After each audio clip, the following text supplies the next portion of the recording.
Hi, it's Friday, the 4th of April, and we're here to look at the astrology for the weekend. So that's what we're going to do. With no further ado, I am going straight to the share. So we can have a look at the planets on a screen. Right. Okay, so overall impression. Um, for me, it's weighted, the balance, the weighting each side, masculine, feminine, is about equal. The weighting, we call it, so planets obviously have weight, but they have weight in an astrology chart as well. And so you can get a certain number on one side in masculine or feminine, or a certain zodiac sign, and you can get a load more on the other side in another zodiac sign, or the opposite to the polarity of the first.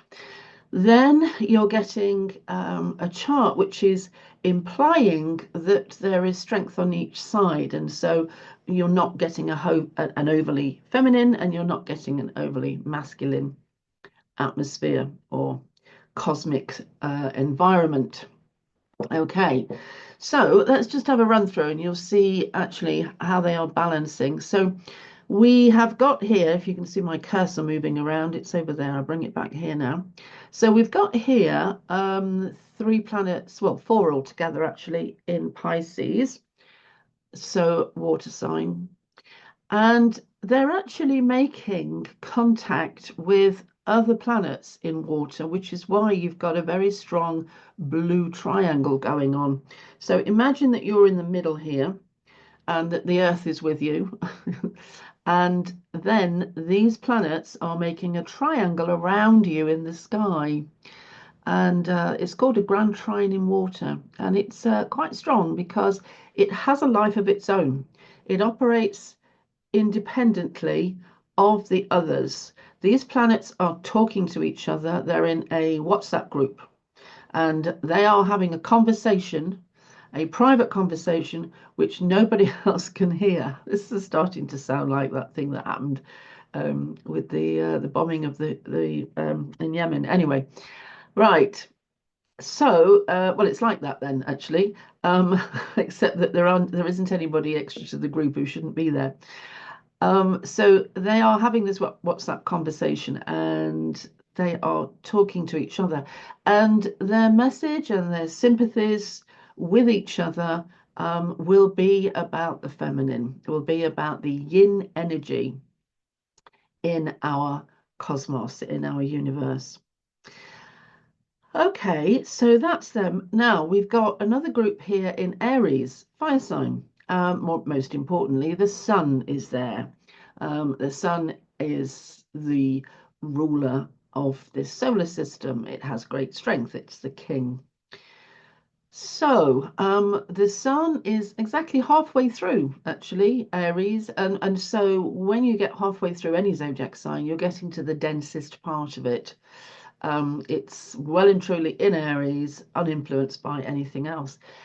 So that sun actually is at 15 degrees of Aries. I've just said that.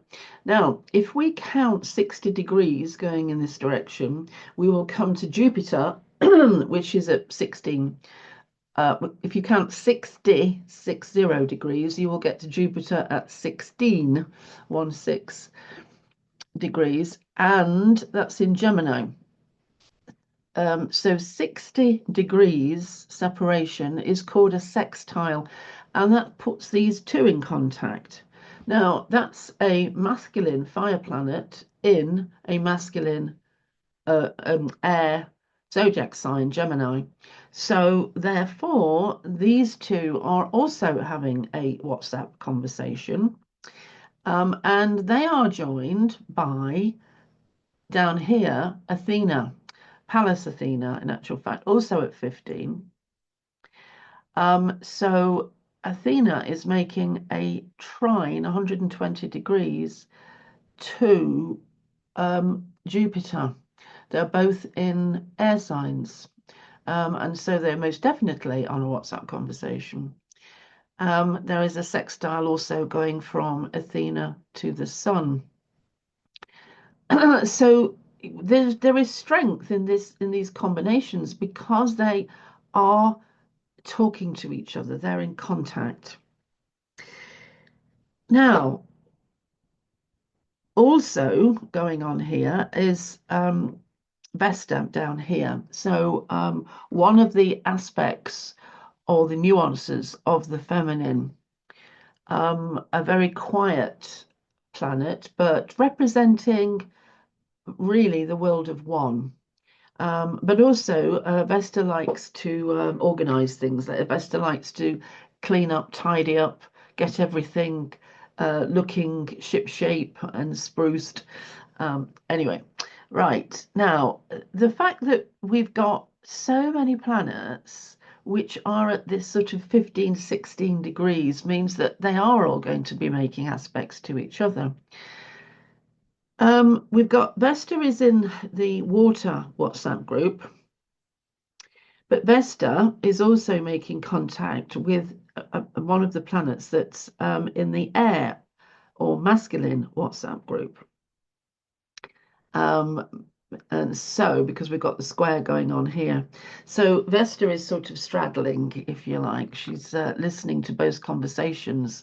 Oh, that could make her the journalist that was added to that conversation. Wow, the skies are reflecting that story. Okay, now these two guys are the Sun and Athena are in a sextile. Yes, I've just mentioned that one. So they're in quite a cozy group.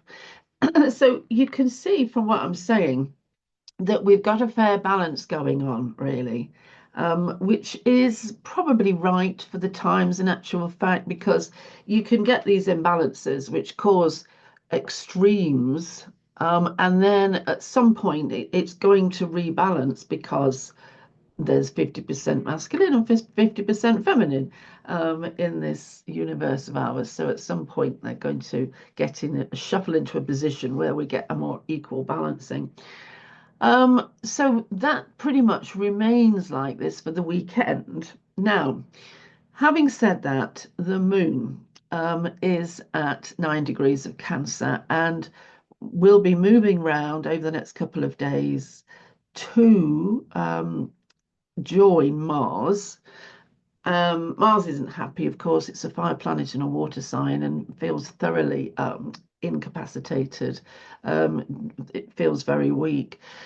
Now, Cancer is a sign I'm keeping my eyes on at the moment. There is some mysterious stuff in Cancer which we haven't seen before. The depth of this sign is coming out. Anyway, so Cancer represents the primordial feminine, as all of the water zodiac signs do, but Cancer also represents the family, and it is about love. Water is always about love. Cancer is the love, personal love, or very close family love. It's one of our early experiences of love. It's not love about romantic partners. It's not an interpersonal love in that respect. It is about those people who are very, very close in a family way, in a blood way. Okay, so probably then a good time to be with family this weekend. There's certain sympathies in that direction. However, as the moon joins Mars, it will make the atmosphere a little testy. And there could well be some irritation or some frustration in any family gathering as the moon gets there. Now let's see, the moon travels 12 degrees a day, so just work that out for yourself as to when it will get there. Right, now I think that's pretty much all for now. If you haven't seen the last two, sorry, I'll stop sharing, chatting away. If you haven't seen the last two videos, then I recommend you do. So that's the one with Neptune moving into Aries. There's some stuff there that you'll need for the next few months.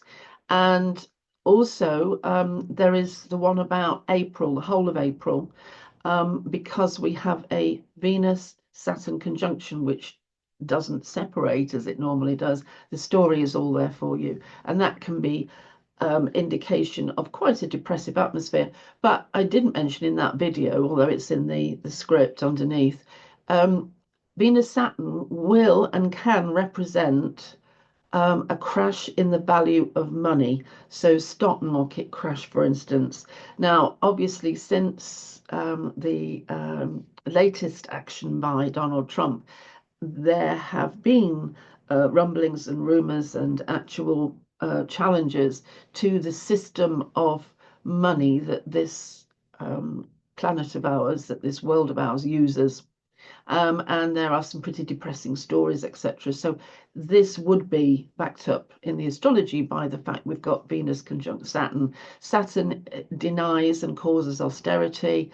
Venus is about money, acquisition, value, the things that we want to gather around us.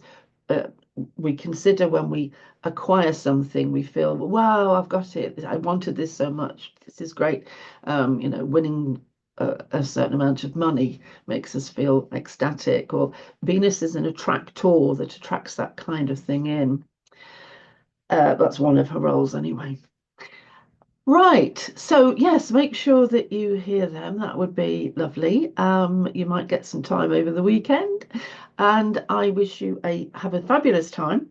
And I'm going to be here on Monday to talk about, oh, I don't even know what I'm going to talk about yet. I haven't looked, but I'm sure it'll be exciting because this astrology is the most exciting astrology I've seen in a year. And when you've only got to look at what's happening politically and nationally to see, yeah, that's probably right. That seems to be about where we're going. So you don't want to miss a thing. Okay, I'm going to say goodbye. Have a lovely weekend. And thank you so much for listening. Thank you.